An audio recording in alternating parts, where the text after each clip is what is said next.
Hollywood legend Clint Eastwood, known for his non-nonsense attitude and straight-talking demeanor, found himself at the center of a shocking confrontation with late-night host Jimmy Kimmel that ended with the iconic actor and director being forcibly removed from the set. What started as a standard promotional interview for Eastwood's latest project quickly spiraled into one of the most tense and explosive moments in late-night television history, leaving the audience and millions of viewers at home absolutely stunned. The confrontation revealed Kimmel's true colors behind his carefully crafted public persona and showed why Eastwood remains one of Hollywood's most respected figures, even in his 90s. But before we dive into the full details of this incredible showdown between two of entertainment's biggest personalities, make sure you hit that subscribe button and drop a comment below, letting me know whose side you're on in this explosive confrontation. Now let's get into exactly what happened when these two titans of entertainment collided. The evening started normally enough. The crowd was buzzing with excitement as Kimmel's announcer introduced the legendary Clint Eastwood, and the audience rose to their feet in a standing ovation as the iconic actor made his way to the guest chair. Eastwood, dressed in his signature simple style, with a blazer over a collared shirt, acknowledged the crowd with a humble nod as he settled in across from Kimmel. "It's great to have you here," Kimmel said with his typical smirk. "I've been wanting to get you on the show for years." Eastwood nodded politely. "Well, I'm here now." The first few minutes of the interview proceeded without incident, as they discussed Eastwood's remarkable career and his latest directorial project. The audience was captivated by Eastwood's thoughtful responses and the wisdom that comes from decades in the entertainment industry. However, observant viewers could detect something off about Kimmel's demeanor. The host seemed unusually aggressive, frequently cutting off Eastwood mid-sentence and making snide remarks disguised as jokes. "So, Clint," Kimmel shifted in his seat, his voice taking on an edge that alert viewers immediately noticed. "You've been in Hollywood for 100 years now?" The audience laughed nervously as Kimmel continued. "I'm curious about your thoughts on how entertainment has changed, especially with all these new social awareness campaigns and diversity initiatives. Must be a real adjustment for someone from your era." The implication was clear, and the camera caught Eastwood's momentary frown before his expression returned to neutral. "Well, Jimmy," he responded in his characteristically measured tone, "good film has always been about telling compelling stories authentically. That hasn't changed. What matters is truth in storytelling regardless of who's telling it." Kimmel pressed further, "But surely you must find all the new rules about what you can and can't say exhausting. I mean, back in your day, you could pretty much say whatever you wanted without consequence, right?" The audience grew uncomfortably quiet as they sensed the interview taking a turn. Eastwood leaned forward slightly, his eyes narrowing. "I've always believed in respecting people, Jimmy. That's not a new concept. What I find troubling isn't respecting others. It's the performance of virtue without sincerity." Kimmel laughed nervously, clearly not expecting Eastwood to respond so directly. "Well, I think we're all just trying to be better, aren't we?"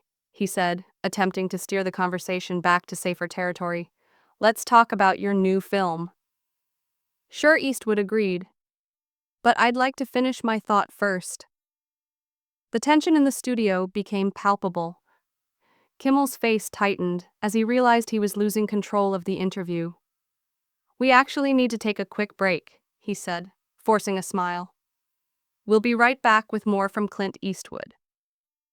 As the show cut to commercial, witnesses in the audience later reported seeing a heated exchange between Eastwood and Kimmel when the cameras started rolling again. The atmosphere had completely changed. Gone was any pretense of friendly conversation. Kimmel's smile had hardened into something closer to a grimace, while Eastwood maintained his composed demeanor, though there was now steel in his gaze. "Welcome back," Kimmel said tightly. "We're here with Clint Eastwood discussing his latest film, which deals with some controversial themes." He turned to Eastwood with a challenging look. "You've never been afraid of controversy, have you, Clint?" "I've never been interested in controversy for its own sake," Eastwood corrected him. "I'm interested in truth even when it's uncomfortable." And speaking of uncomfortable truths, he continued, fixing Kimmel with a direct stare. "I've been noticing something throughout this interview." The audience fell completely silent. Even the band seemed to hold their breath. "You invite guests on your show, but it seems you're not really interested in what they have to say unless it fits your narrative, Eastwood said calmly. That's not a conversation. That's just using people as props for your own agenda. Kimmel's face flushed red. That's not fair. He protested, his voice rising. I give my guests plenty of opportunity to express themselves, do you? Eastwood asked quietly. Because from where I'm sitting, it feels like you're more interested in scoring points than having a genuine discussion, and I think your audience deserves better than that. The camera panned to the audience, many of whom were nodding in agreement. Kimmel glanced nervously at the crowd, realizing he was losing them to Eastwood's authentic and measured response. Look, Kimmel said, his voice strained with forced joviality. Let's get back to discussing your film. That's what people tuned in for, not some lecture on interview ethics. Eastwood's expression didn't change. I think people tune in for honesty, Jimmy, and honestly, I'm disappointed in how you conduct yourself. Not just with me, but with many of your guests. You present yourself as a champion of certain values, but those values seem to disappear when they become inconvenient for your ratings. The studio grew so quiet you could hear the air conditioning humming.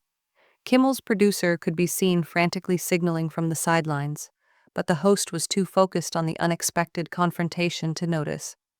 I think we should move on, Kimmel said firmly. I think we should be honest with your viewers. Eastwood countered. What happened next left the studio audience in shock as the tension between the Hollywood legend and the late-night host escalated beyond anyone's expectations. Kimmel's face had turned an uncomfortable shade of red as he struggled to regain control of his show. The camera operators exchanged nervous glances, unsure whether to keep filming or cut away. Kimmel's producer was now frantically waving from behind the cameras, drawing his finger across his throat in the universal sign to wrap things up. You know what, Clint? Kimmel said. His voice strained as he forced a laugh. I think we might be having a bit of a misunderstanding here. Let's just focus on your new film, which looks fantastic, by the way. He reached for a tablet on his desk, clearly intending to play a clip. Eastwood remained perfectly still, his weathered face impassive, but his eyes never leaving Kimmel's face. There's no misunderstanding, Jimmy. I came here in good faith to discuss my work, but I won't sit here and be patronized or have my words twisted to fit your agenda, the audience murmured, many nodding in agreement with the Hollywood icon. Kimmel glanced nervously at the crowd, clearly sensing he was losing them. Nobody is twisting anything. Kimmel protested, his casual demeanor completely abandoned now. This is just how interviews work. Clint, we keep things light, we joke around a bit, no? Eastwood countered, his voice quiet but carrying clearly through the studio. That's not what this is. You invite guests here under the pretense of promoting their work. But what you really want is to use them to push your personal politics. When they don't play along, you edit the footage to make them look foolish, or you dismiss them altogether. A woman in the front row of the audience audibly gasped. Kimmel's eyes darted toward her, then back to Eastwood. That's a pretty serious accusation, Kimmel said, all pretense of humor gone from his voice. It's not an accusation, Eastwood replied calmly. It's an observation based on years of watching how you treat guests who don't share your views. You claim to stand for tolerance and open dialogue, but your actions tell a different story. Kimmel leaned forward, lowering his voice as if trying to have a private conversation despite the dozens of cameras and hundreds of audience members. Look, we can discuss this after the show if you have concerns. But right now, we need to move on. We have a schedule to keep. I understand schedules. Eastwood said, I've directed over 30 films, but I also understand integrity, and sometimes that means speaking uncomfortable truths, even when it's inconvenient. The audience erupted in spontaneous applause, causing Kimmel to look around in disbelief. His face cycled through several emotions before settling on indignation. Well, if you're so concerned about truth, Kimmel shot back, his voice rising, maybe we should talk about some of your past controversial statements instead of pretending you're some kind of moral authority. The room temperature seemed to drop a few degrees. Eastwood did not rise to the challenge, instead glancing at Kimmel with something akin to pity. I've never said I was perfect, Jimmy. I've been wrong, and I'll be wrong again before I'm through. The difference is I take responsibility for mine. Can you say the same before Kimmel could interject? Eastwood continued, "Let me ask you something. Do you personally believe in what you purport to stand for on this show, or is it all an act? Because from where I'm sitting, there seems to be a rather large disparity between the individual you portray yourself to be and the way that you actually act when the cameras are off." A few of the audience members exchanged recognizing glances, and one of Kimmel's crewing backstage visibly winced. Kimmel's producer was now actually making his way onto the stage, clipboard in hand, clearly intent on stepping in. Kimmel waved him off, not removing his eyes from Eastwood. "I don't have to explain myself to you or anyone else," Kimmel said, his voice strained with anger. "This is my show, and that is the problem." Eastwood shot back. "You think that gives you a right to spin people and situations to suit your purposes? The entertainment community has enough problems without people like you using your position to divide instead of unite." The producer had caught up with Kimmel by now and was whispering rapidly in his ear. Kimmel pushed him away irritably. "We're going to take another break," Kimmel announced brusquely. "When we get back, we'll have with us our next guest." The suggestion was definite. Eastwood's bit was being chopped short, but the actor did nothing to vacate the seat when the applause signs flashed and the band launched into, "Are you serious?" Eastwood spoke softly, though his microphone was still hot. "This is the way you deflect being called out, by turning your back." Kimmel reached in, not realizing his own mic was still live. "You've had your turn. Now depart my stage before security must take you off," because that exact line caused the applause from the audience to freeze as those words hung in the air through the studio. People looked at each and every other in shock. Had Jimmy Kimmel just threatened to have Clint Eastwood, one of Hollywood's greatest members, forcibly removed from the stage? As the show went into commercial, the cameras continued to roll for the studio feed. Eastwood sat back unflinchingly in his chair while Kimmel stood up angrily. The host's face contorted with rage as he pointed toward the door. "I've been in this business longer than you've lived," Eastwood said calmly, still not making a move to leave. "I've seen guys like you come and go. The ones who confuse their fleeting platform with true significance never make it." Two security guards approached uncertainly, clearly uncomfortable with the situation. One of them, a man in his 50s, actually stopped to ask Eastwood for an autograph before his colleague pulled him away with an urgent whisper. The audience was completely riveted, many holding up phones to capture what was quickly becoming one of the most dramatic moments in late-night television history. Network executives could be seen rushing onto the set, huddling with producers as they assessed the unfolding public relations disaster. "Mr. Eastwood," one executive said, approaching the actor while carefully avoiding eye contact with Kimmel. "Perhaps we could continue this conversation privately." "There's nothing private about disrespect," Eastwood replied. "Loud enough for everyone to hear. Jimmy invited me here, then tried to ambush me, and now wants to pretend it never happened. That's not how men of integrity behave." The studio had descended into complete chaos. What should have been a standard late-night interview had transformed into an unprecedented confrontation between one of Hollywood's most respected figures and a host whose carefully crafted public image was crumbling. Before viewers' eyes, Kimmel stood with his arms crossed, surrounded by network executives who were speaking to him in urgent, hushed tones. His face was a mask of barely contained fury as he occasionally shot venomous glances toward Eastwood, who remained seated, the picture of composure, despite the storm raging around him.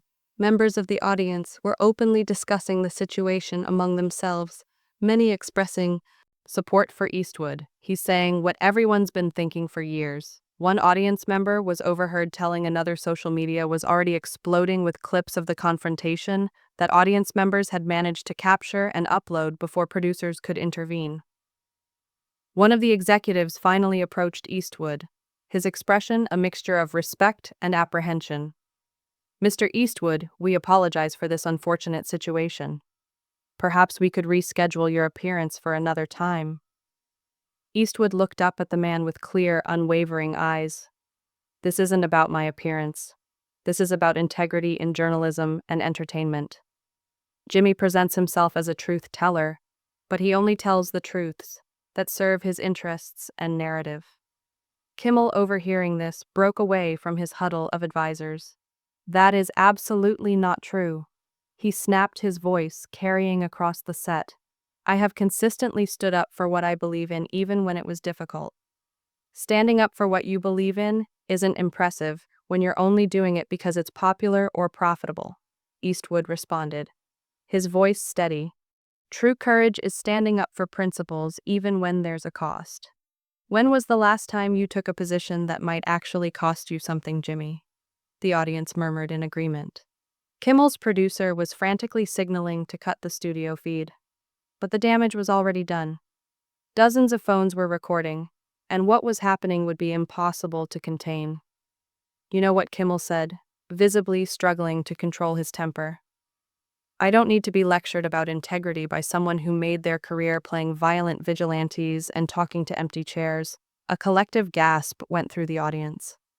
The reference to Eastwood's 2012 convention appearance was clearly meant to humiliate the actor, but instead it made Kimmel appear petty and desperate. Eastwood didn't take the bait. Is that the best you can do? Jimmy, resort to personal attacks when your arguments fail. That chair bit happened years ago, and yes, it wasn't my finest moment. I can admit that because I don't pretend to be perfect. Can you say the same about your mistakes? Kimmel's face flushed an even deeper shade of red. Security, he called out, his voice cracking slightly. Please escort Mr. Eastwood off the set. The security guards looked at each other uncertainly. One of them, an older man who had clearly grown up watching Eastwood's films, seemed particularly reluctant to follow the order. You're really going to do this? Eastwood asked, still not rising from his seat. Have me removed because I'm saying things you don't want to hear. I'm having you removed because you're disrupting my show. Kimmel retorted. Your show was disrupted the moment you decided to ambush me instead of having an honest conversation. Eastwood replied calmly. That was your choice, not mine. Several audience members called out in support of Eastwood. Let him speak, one shouted. We want to hear what he has to say, called another. The network executives were now in a full panic. One was on the phone, presumably, with higher-ups, while another was trying to calm the increasingly agitated audience. The show's director could be seen with his head in his hands, knowing that damage control would be virtually impossible.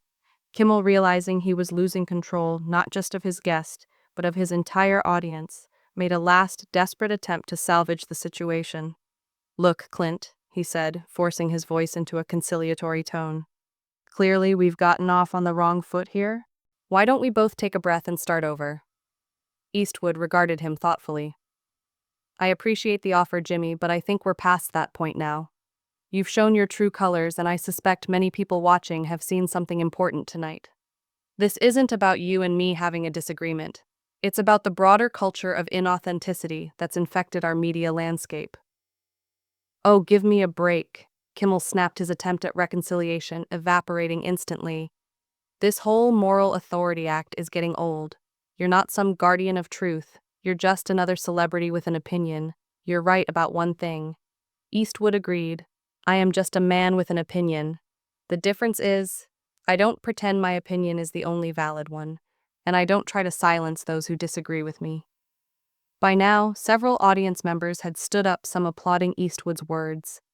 The security guards who had been ordered to remove him remained awkwardly on the sidelines, clearly unwilling to lay hands on the legendary actor. One of the network executives made a decision, stepping between Kimmel and Eastwood. We're going to take an extended break, he announced to everyone present. Please remain seated. We apologize for the interruption. As the executive turned to Eastwood, his tone became respectful. Mr. Eastwood, would you be willing to continue this conversation in private? I think there's been a misunderstanding and we'd like to resolve it without further incident. Before Eastwood could respond, Kimmel interjected, There's no misunderstanding. He came on my show and decided to hijack it for his own agenda. I'm not going to stand here and be lectured about journalistic integrity by someone who hasn't been relevant since the 90s. The audience erupted in boos and jeers. Even some of Kimmel's own staff looked shocked at the host's outburst. Eastwood slowly rose to his feet, his tall frame still impressive despite his age. The studio fell silent as he surveyed the chaos around him, with the calm clarity that had defined his most iconic roles. I didn't come here looking for a fight, Jimmy, he said quietly, "but I won't sit silently while you try to manipulate me or your audience. You invited me here presumably because you thought my presence would benefit your ratings, but you weren't interested in a genuine conversation, just in creating another moment that would go viral and generate buzz for your show." Eastwood turned to address the audience directly. "I've been in this business for a long time, and I've seen how the pursuit of ratings and social media engagement has corrupted what should be honest dialogue. What happened here tonight is just a symptom of a much bigger problem." The audience was completely silent as Eastwood continued addressing them directly, ignoring Kimmel, who stood seething nearby. "What you've witnessed tonight goes beyond one disagreement between me and your host," Eastwood said, his voice measured but powerful. "It's about the state of our discourse and the responsibility that comes with having a platform. When truth becomes secondary to agenda, we all lose something valuable." Kimmel lost finally what was left of his cool. "That's enough," he shouted, his voice echoing across the peaceful studio. "Cut the cameras, cut his mic," but too late. The moment had been caught not just by the studio cameras but by dozens of audience members' phones. The confrontation would be impossible to contain. "Security," Kimmel shouted again, his voice strained. "Get him off the stage now." This time 2 guards reluctantly stepped forward. "Eastwood, sir," one of them said apologetically, "we have to ask you to leave." Eastwood nodded. "I understand that you're just doing your job," he told them respectfully. Then turning back to Kimmel, he added, "Remember this moment, Jimmy. This is what happens when you put winning ahead of truth." The security guards shepherded Eastwood towards the exit, but their attitude was more that of dutiful attendants than enforcers. Some audience members stood in protest, and one exclaimed, "Shame on you, Jimmy." As Eastwood approached the edge of the set, he halted and turned toward the cameras a final time. Without raising his voice, he made one last comment that would echo far beyond that night's broadcast. "The measure of a person isn't found in how they treat those they agree with," he said, "but in how they respond when challenged. I think everybody here tonight has learned something significant about character." With that, Eastwood walked off in dignity, leaving Kimmel alone on stage, his immaculately curated public image in shreds. The host attempted to recover, with a nervous chuckle. "Well, that wasn't expected. We'll be back after this break," but the harm was done. As the show cut to commercial, the audience's murmurings swelled into greater volume. Several folks stood up and left. Social media was already awash with video clips and comments, most of it condemning Kimmel for his abuse of the Hollywood legend. In the days that followed, the incident would be picked over and dissected on every medium. Entertainment industry experts reported that Kimmel's producers had resorted to frantic damage control, even attempting to block footage from being shown. But the viral nature of the confrontation rendered such efforts moot. Viewership of Kimmel's show crashed as audiences deserted the host, who had shown his true colors under stress. Meanwhile, Eastwood, standing among Hollywood peers and public alike, soared as people saw the bravery it took to speak truth to power. At his age, networks began to disassociate themselves from Kimmel, as sponsors questioned being associated with a show that overnight had become poisonous. The incident inspired a wider conversation about authenticity in media and between performative virtue and real integrity. As for Eastwood, he chose not to make further comment about the confrontation, leaving his actions to speak for him. When asked at a later appearance about it, he simply said, "Some things need to be said. Even when it's uncomfortable, I have no regrets." The confrontation between Clint Eastwood and Jimmy Kimmel would become one of television's most celebrated moments, not simply for its spectacle, but for what it exposed concerning the disparity between authentic character and carefully constructed personas in an age of performative media.